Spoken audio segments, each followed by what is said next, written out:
posibilidad ng extension ng no disconnection policies sa singil ng kuryente, ating tatalakayin kasama si Atty. Maria Corazon Hines, Legal Service Director ng Energy Regulatory Commission. Atty. Hines, magandang tanghali po. Magandang tanghali naman po sa inyo lahat. Attorney, kasalukuyan pong pinag-aaralan ng ERC or ng Energy Regulatory Commission ang posibilidad na palawigin pa ang no disconnection policy na nakatakdang magtapos ngayong July 31. Naku, ano po ang dahilan ng extension na ito at ano-ano yung mga pinag-aaralan pa ho ninyo bago ito aprubahan? Una po kasi malaki-laki pa din yung binabayaran ng ating mga consumers at saka tumataas pa din. Kaya ang tinitingnan namin ngayon ay para makatulong din sa ating mga consumers ay palawigin yung no disconnection policy na magtatapos itong July 2026. Ang tinitingnan lamang namin ngayon ay kung gaano kahaba o gaano kaiksi lamang yung aming pagpapalawig nito. 1 month ba o 2 months ba? Kagaya din nung current, 3 buwan yon, May, June, July. Kaya yun yung tinitignan namin ngayon. Kung ano yung pinakamaganda at patas, hindi lamang sa ating mga consumers, pati na rin yung ating mga distribution utilities. Kasi kung papalawigin mo naman yung no disconnection at walang magbabayad, baka makompromiso naman yung mga babayarin sa mga suppliers ng kuryente na kailangan ding bayaran ng ating mga distribution utilities. And marami pa ring pamilyang Pilipino po ang nahihirapang bayaran ng kanilang electric bills dahil sa sunod-sunod na pagtaas po ng generation charges nitong mga nakaraang buwan. Sabi nga po nila kahit anong pagtitipid nila, tumataas pa rin yung kuryente, baliwala din. Sa inyo pong assessment, gaano po kalawak ang epekto nito sa mga consumers at paano po sila tinutulungan ng ERC sa kasalukuyan? Alam namin at nakikita namin sa social media at mga dumudulog din sa aming tanggapan na marami talagang reklamo. May mga reklamo na mali yung reading, bakit sumobrang taas, ito lang yung konsumo ko, biglang tumaas ng mga dati mga 600 lang, tapos biglang naging 10,000. May mga ganung kaming nakikita na mga complaints. Kaya yun yung tinitingnan namin ngayon, kung bakit nagkakaroon ng mga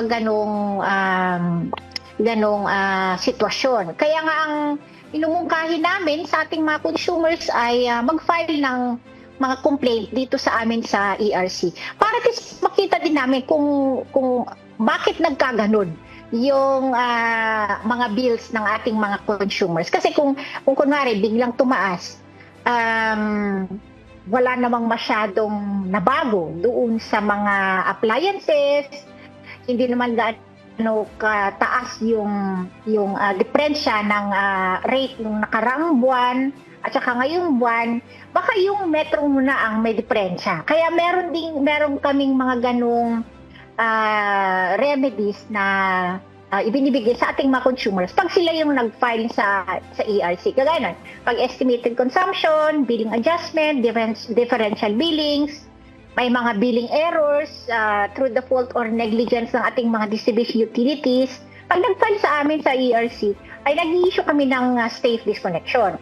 Ayun, kung meron namang mga unusually high bills, usually mga high bills na yan, ay ang pinababayad lang for the meantime ay yung average monthly consumption for the last 12 months bago yung bill in question. So, hindi yung mismong bill. Ayun, tinitingnan din natin na huwag din abusuhin. Kasi mahirap din yung mag-issue kami ng no disconnection pag may dispute Kasi titingnan din talaga kung meron bang basihan yung dispute o wala. Ayun, kung talagang wala namang basihan yung dispute para lang makapag-reklamo, magpa-file, yun naman yung mahirap ding payagan na pati yung mga ganung disputes ay walang putulan. So, depende kung ano yung klaseng dispute na itinulog sa amin para magbigay kami ng tamang remedyo para sa ating mga consumers at sa pagdetermina kung ano-ano yung mga tinatawag na reliefs para sa mga consumers ay tinitingnan natin yung circumstances ng dispute at saka nasa batas ba. At makikita talaga na ito talaga yung dapat na relief na kailangang ibigay sa ating mga consumers. Attorney, inaprubahan din ho ng ERC ang hiling ng ilang electric cooperatives at distribution utilities na unti-unting ipataw ang pagtaas ng singil sa kuryente. Paano ito makakatulong sa mga consumers? Yung kasing mga generation, di ba yung ang pinakamataas na component ng ating binabayaran buwan-buwan ay yung generation charge. It actually accounts for between 50 to 70% out of your total bill. Ngayon, may mga sobrang taas na mga generation charges. Ngayon, ang mga distribution utilities, susumiti sila ng request sa amin na i-stagger muna yung pagpapataw at pag-recover ng generation cost na yon. Kaya ang ginagawa nila, pinagbibigyan naman namin ay staggered yung payment. So, hindi yung ang ipinapasa nila kagaya ng ngayong buwan na ito, assuming na merong inaprubahan na namin na staggered payment muna, ay bahagi lamang nung generation cost yung ipapataw at sisingilin itong buwan na to. Kaya kung sa sumat total niyan ay mas mababa yung sisingilin muna sa ating mga consumers dahil mas mababa yung generation charge. Kaya lang ang mangyayari diyan ay kung kunwari ilang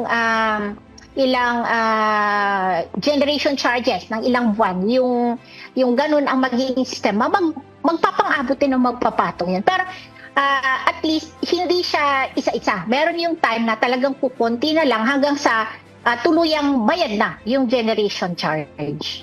Alright. And ma'am, may mga nananawagan po sa ERC na maging mas agresibo sa pagprotekta sa interes ng mga consumers laban po sa mataas na presyo ng kuryente. Ano po ang tugon nyo dito? Welcome naman yan, ano? Actually, meron constant yung aming review ng aming mga pulisiya para paigtingin yung consumer protection policies namin. Recently, inamyendahan namin yung Magna Carta for Residential Electricity Consumers para na ito lahat sa lahat ng electricity consumers, hindi na lang yung sa mga residential.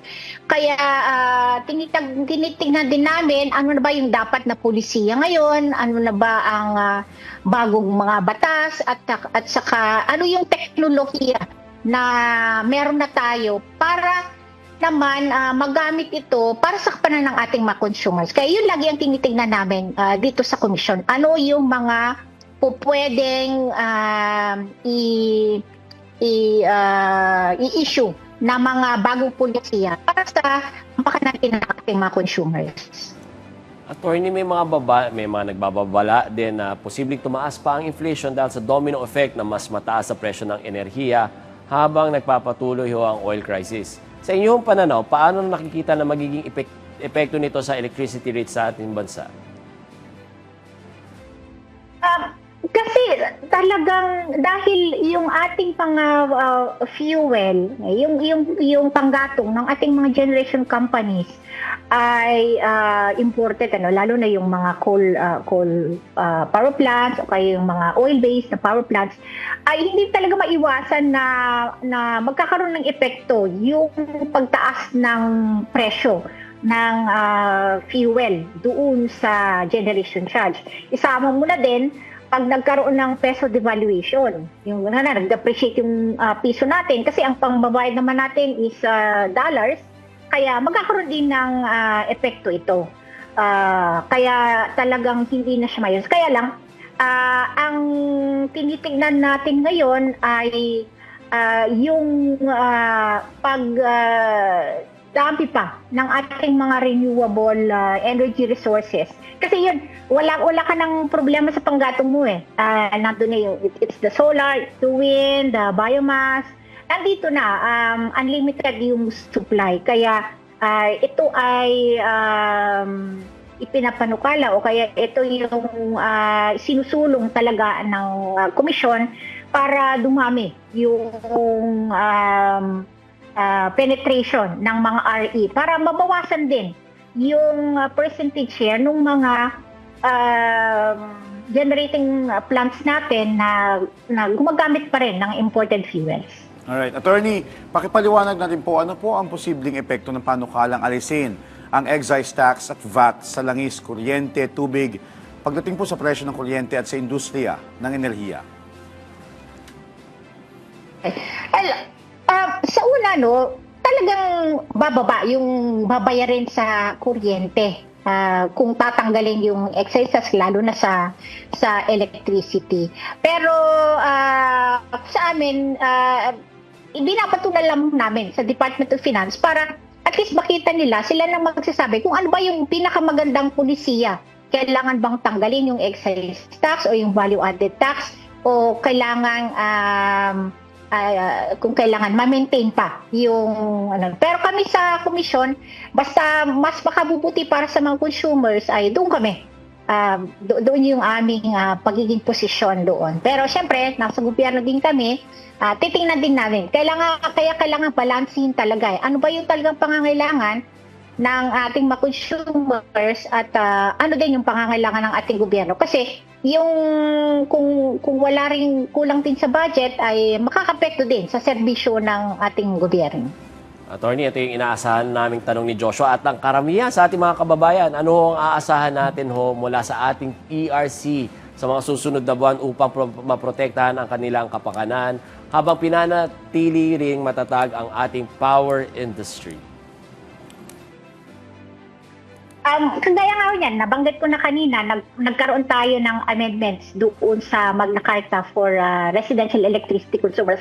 Marami kami mga bagong pulisiya na nakalagay doon. Makikita na lamang natin doon. Nandun na rin yung mga remedies ng ating mga consumers doon sa kanilang mga disputes o kaya sa mga concerns. At doon naman sa mga rates, tinitingnan talaga namin na tama ba yung ipinapasang mga rates ng ating mga distribution utilities sa ating mga consumers. Kino-confirm namin yon kung tama or meron bang overcharging o kaya kailangan ba ng recoveries. Pag nagkaroon ng mga ganung resulta, yun yung mga pinapatupad namin. Lalo na kung nagkaroon ng over recoveries, yun ay palagi naman naming pinaparefund yung sa mga distribution utilities. At tinitingnan din namin, kagaya nga nitong napag-usapan natin nung tinitingnan din namin, baka pwede pa namin palawigin yung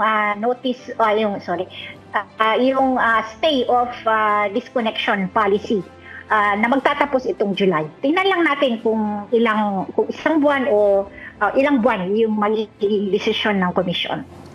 Ako, asahan namin yan, Attorney. At maraming salamat sa inyong oras. Attorney Maria Corazon Hines, Legal Service Director ng ating Energy Regulatory Commission. Salamat, Attorney. Okay, maraming salamat po at magandang hapon po sa inyo.